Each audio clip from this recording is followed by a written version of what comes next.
Hello and welcome to the first episode of the Lens's new show, FrontPage. In this episode, we're going to be recapping the greatest news stories and events of the year 2015.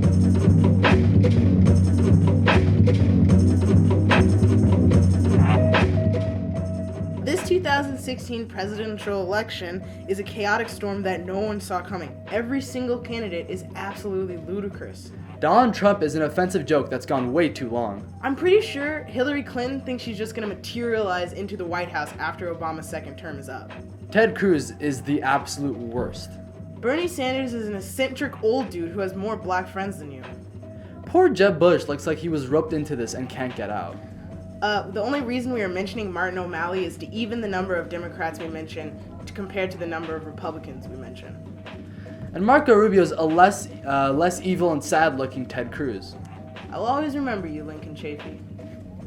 Dr. Ben Carson, a former neurosurgeon, is also running for president.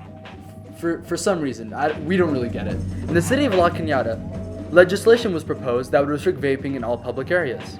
In completely unrelated news, statistics show that the amount of annoying 8th graders on Foothill has substantially decreased. This was a big year for La Cañada moms and their attempt to ban all underage teen drinking and dabbing in 7th grade bathrooms. La Cañada High School was named the Blue Ribbon School in 2015, an honor that only 15 public schools in the nation earned.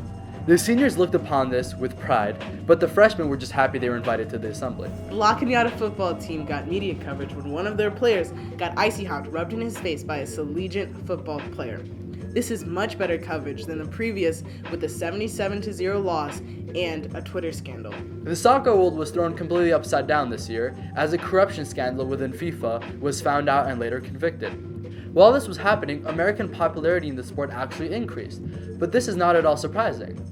America's favorite sport involves men hitting other men, then going home and hitting their wives, and then getting caught for it.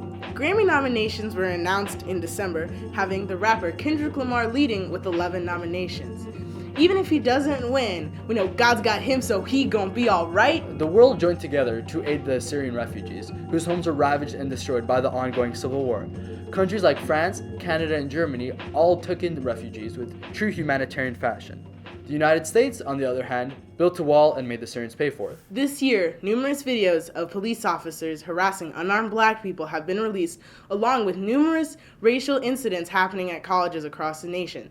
These events have been powerful enough to spark protests across the country, as well as convince that woman in your mom's book club that racism did not end when Barack Obama got elected. Gay marriage is now legal in all 50 states due to a ruling by the Supreme Court.